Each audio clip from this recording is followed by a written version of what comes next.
कहानी की शुरुआत होती है जनवरी 2022 से। एक लड़की जिसका नाम मोनिका होता है और उम्र करीब 22 साल। वो हरियाणा के रोहतक की बालंद गांव की रहने वाली थी।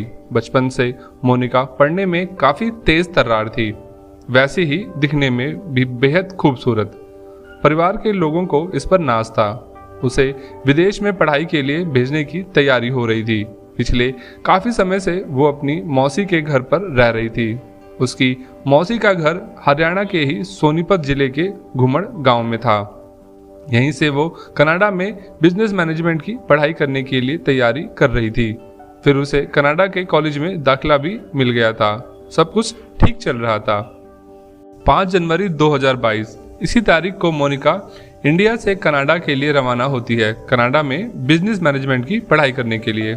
मोनिका के परिवार के लोग खुश थे। इसके बाद सब कुछ ठीक चल रहा था। वो कनाडा पहुंचकर परिवार के लोगों से बात करती है। फिर अचानक कुछ दिनों तक किसी से कोई बात नहीं हो पाती। ऐसा भी समय आता है जब अक्सर मोनिका मैसेज पर ही रिप्लाई करती है। वो कहती है कि पढ़ाई में काफ़ी व्यस्त है और ऊपर से इंडिया और कनाडा के समय में करीब 9.5 घंटे का अंतर है। इस वजह से वो परिवार के लोगों से बात नहीं कर सकती। धीरे धीरे करके अप्रैल आ जाता है। एक दिन मोनिका की मौसी के बेटे की उससे वीडियो कॉल पर बात हो रही होती है, पर उसी समय मौसेरे भाई ने कॉल के दौरान एक अजीब चीज़ देखी। मोनिका जहां बैठी थी वहां सीलिंग फैन था और वो चल रहा था। ये बात है अप्रैल 2022 की।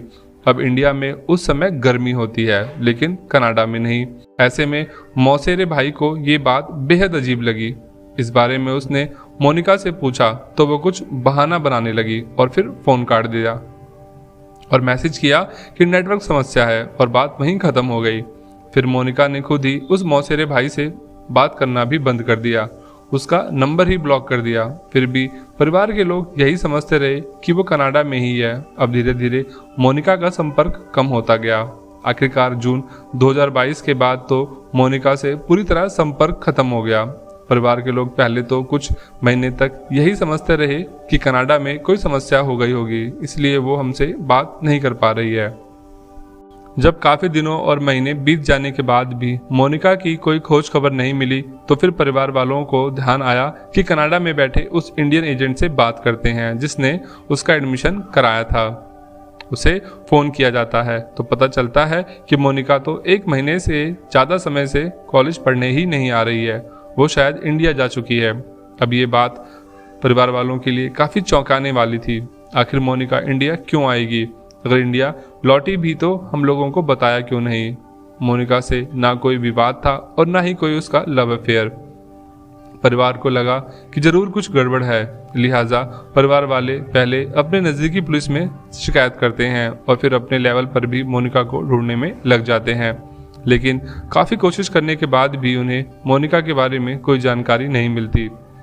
अब मोनिका जिस घुमड़ गांव में अपनी मौसी के घर पर रहती थी, वहां से भी एक चौंकाने वाली बात सामने आती है। एक शख्स पिछले कई महीनों से लापता था। उसका नाम था सुनील उर्फ शिल्ला। उम्र करीब 32 साल से ज़्यादा। पेशे से ठेकेदारी करता था, शादीशुदा था, 2 बच्चे भी थे। अब इसके लापता होने का मोनिका से कोई लेना देना नहीं था, क्योंकि दोनों में कोई समानता नहीं थी। उम्र भी काफ़ी अलग थी, कोई अफेयर भी नहीं था। बस एक ही बात कॉमन थी, और वो बात थी कि सुनील रोज़ाना जिस घर पर दूध लेने आता था वो घर मोनिका की मौसी का था।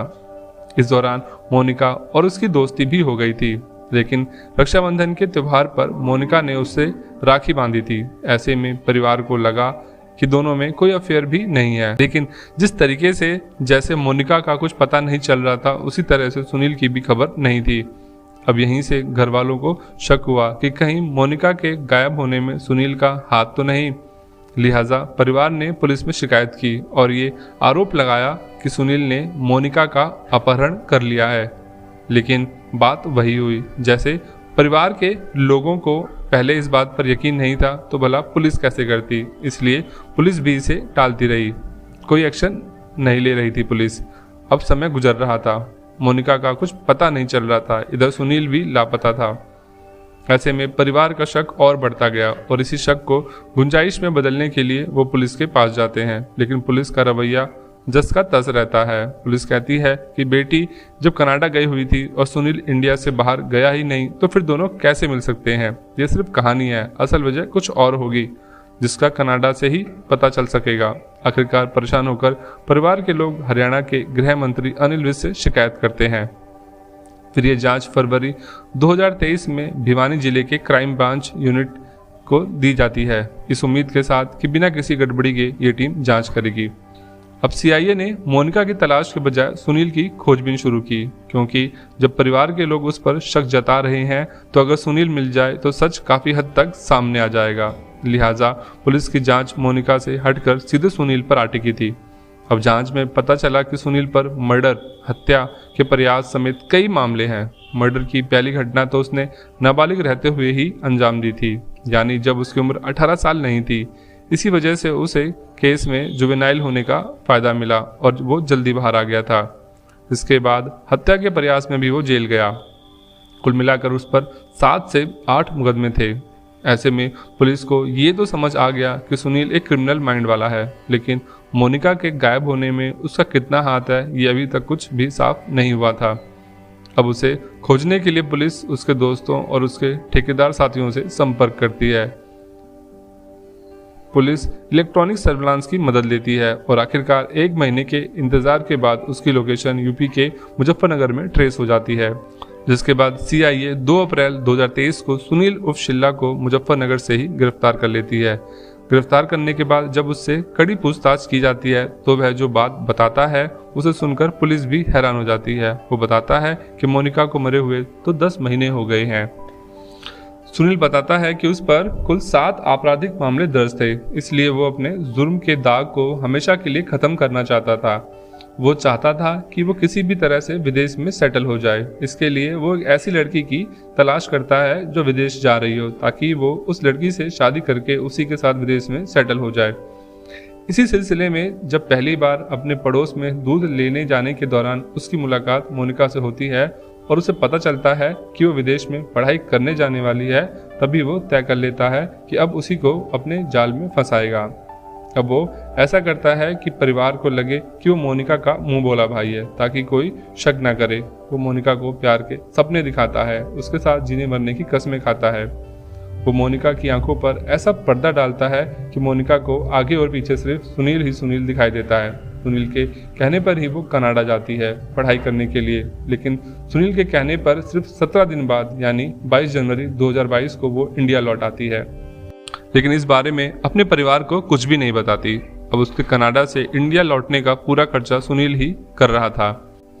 इंडिया लौटने के बाद सुनील मोनिका को साथ लेकर दिल्ली से सटे यूपी के गाजियाबाद में जाता है और यहीं पर किराए का एक कमरा लेता है और दोनों साथ रहने लगते हैं। साजिश के तहत सुनील उससे शादी करने के लिए तैयार करता है और 1 हफ्ते बाद ही यानी 29 जनवरी 2022 को गाजियाबाद के आर्य समाज मंदिर में मोनिका और सुनील शादी कर लेते हैं। वैसे सुनील की तो ये दूसरी शादी थी, लेकिन मोनिका इस दूसरी शादी से बेखबर थी। अब मोनिका ने शादी तो कर ली थी, लेकिन अपने घर वालों के संपर्क में नहीं थी। ऐसे में उसे लगा कि घर वालों को कहीं शक ना हो जाए, इसलिए सुनील के कहने पर ही शादी के अगले दिन ही यानी 30 जनवरी को मोनिका कनाडा लौट जाती है। इसके बाद 2 से 3 बार वो कनाडा से इंडिया आई गई और आखिरी बार मई 2022 में मोनिका फाइनल तरीके से कनाडा से इंडिया लौट आती है। अब मोनिका और सुनील दोनों नए नवेले शादीशुदा जोड़े की तरह रहने लगते हैं। इतने महीनों की मेहनत के बाद सुनील को अब विदेश में सेटल होने का सपना साकार होता हुआ लग रहा था।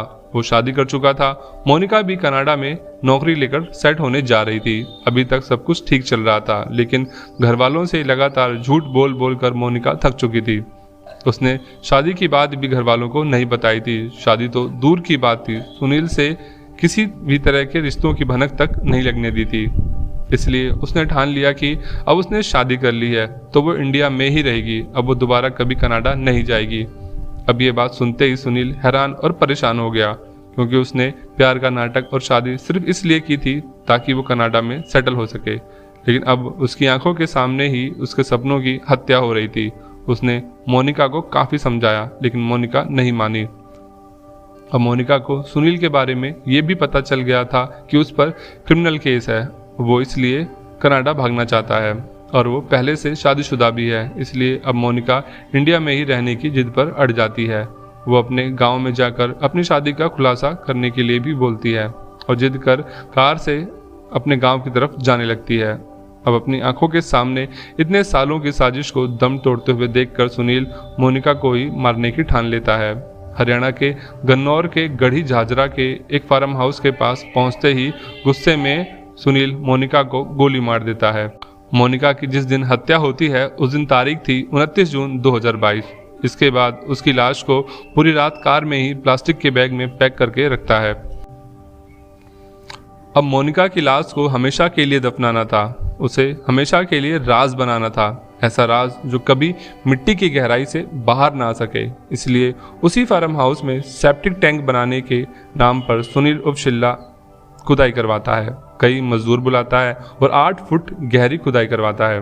मजदूरों के जाने के बाद अगले दिन यानी 30 जून की रात में पॉलिथीन बैग में लिपटी मोनिका की लाश को उसी गड्ढे में दफनाता है और ऊपर से मिट्टी भर देता है। इसके बाद अगले दिन मजदूरों को फिर से बुलाकर बताता है कि सेप्टिक टैंक का काम पूरा हो चुका है, उस पर मिट्टी डालकर पूरी तरह से बंद कर दो और फिर उसी सेप्टिक टैंक के ऊपर घास और कुछ पौधे लगा देता है। जब पुलिस सुनील की बताई जगह पर खुदाई करवाती है तो वहां उसे एक कंकाल मिलता है और जब उस कंकाल का पोस्टमार्टम कराया जाता है तो पता चलता है कि उस कंकाल की खोपड़ी में एक बुलेट मिली है, जिससे पता चलता है कि सुनील ने मोनिका के सिर में गोली मारी थी। अब पुलिस डीएनए जांच भी करा रही है, जिससे पूरी तरह से ये साफ हो सके कि मरने वाली मोनिका ही थी। इस तरह तेज तर्रार होशियार मोनिका का प्यार के जाल में फंसकर ऐसी मौत हुई कि वो आखिरी वक्त तक अपने परिवार से दूर रही, मरने से पहले भी और मरने के बाद भी। दोस्तों, आपको हमारी ये मेहनत कैसी लगी प्लीज़ कमेंट करके ज़रूर बताएं और अगर आप हमारे चैनल पर नए हैं तो प्लीज़ हमारे चैनल को सब्सक्राइब करें और बेल आइकन को प्रेस करें।